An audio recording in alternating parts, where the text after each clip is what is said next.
نصيحة مني ليك، بلاش تمشي ورا الناس الهجاصة.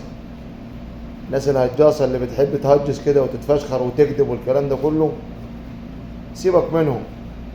يعني اللي يجي يقول لك سيب شغلك وانا اجيب لك واعمل لك وعندي شغل احسن منه وتعالى هنا وسيبك من الكلام الفاضي ده، انه كنتش واثق مليون في المية ان انت هتروح المكان ده يبقى افضل من مكانك وانت متأكد، يبقى سيبك منه. لان في ناس هجاسة كتير ممكن توجعك في شر اعمالك زي ما بيقول، يخليك تسيب مكانك الكويس وتروح ممكن ما تحصلش اساسا المكان التاني. ممكن يبقى بيتك ماشي وزي الفل يدمر لك حياتك. بلاش الناس المريض ده بيبقى انسان مريض نفسي. يعني لما تمشي ورا واحد هجاس ويقول لك سيبك يا عم مالكش دعوه انت وانا عندي شغل احسن ليك وعندي مش عارف ابسط، وانت يبقى ربنا كرمك وامورك مستقره والدنيا حلوه معاك والكلام ده كله، تبص تلاقيه دمر حياتك. ده بيبقى انسان مريض داخليا، مريض نفسي، عنده نقص جواه عاوز يعوضه. فلما يلاقيك انت محتاج وتلجأ له يبقى هو كده مرتاح. فدي ناس مريضة. يعني ربنا كرمك بزوجة كويسة ما تسمعش الكلام حد، ربنا كرمك بشغل كويس ما تسمعش الكلام حد، ربنا كرمك بعيال كويسة ما تسمعش الكلام حد، ربنا كرمك بأهل كويسين مالكش دعوة بحد، ربنا كرمك بأصحاب كويسين مالكش دعوة بحد. خليك مع نفسك وعيش حياتك مع نفسك. ان ما كنتش واثق ومتأكد من جواك وسألت مرة و20 ان الحاجة دي هتبقى مناسبة ليك او لا، سيبك من الناس المريضة دي. لان فعلا في ناس فاشلة مريضة نفسيا عندها مرض جواها.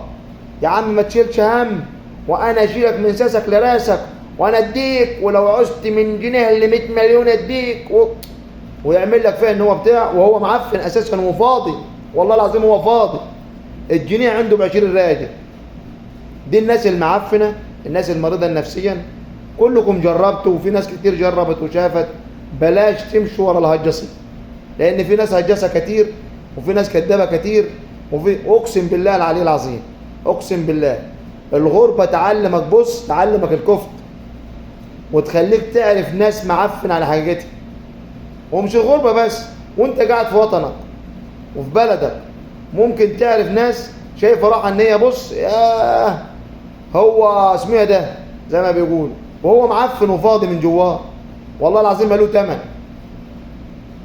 فبلاش تمشي ورا حد وبس، وخليك في شغلك وخليك في مصلحتك وخليك في حالك واتق الله في حياتك وامشي بما يرضي الله وعامل ربنا وما تعاملش البني ادمين. اتعامل مع ربنا بس دايما. وانت لما تاخد اي خطوه حط ربنا قدام عينيك وان شاء الله ربنا يوفقك ومالكش دعوه بحد ولا تسمع لحد. اعمل اللي يقدرك عليها ربنا بما يرضي الله واتق الله في حياتك وسيبك من الهجاصين الكذابين، الناس المنافقه المعفنه يصلح حالهم ربنا. لان بصراحه اتوجعنا من ناس كتير وشفنا كذب كتير وشفنا فشخره كتير وناس كتير كانت عامله راحه ان هي وانا يا بص يا غلاوي على اللي كانوا بيعملوه، وفي الاخر فاضي ومعفن ومالوش تمن. والله العظيم فاضي. بيبقى انسان فاضي لان هو عنده نقص وعاوز يكمله عليك وعلى غيرك وعلى الكلام ده كله. ولما تقع مش هيشيلك، والله لما تقع ما هيشيلك. فخلي بالكم وحرصوا، وخلي بالكم من الانسان اللئيم الوسخ اللي يفضل يتمحلس لحد ما ياخد اللي هو عايزه في الاخر يرميه، وبيبقى اقرب الناس ليك للاسف الشديد. شكرا والسلام عليكم ورحمه الله وبركاته. حسبي الله ونعم الوكيل.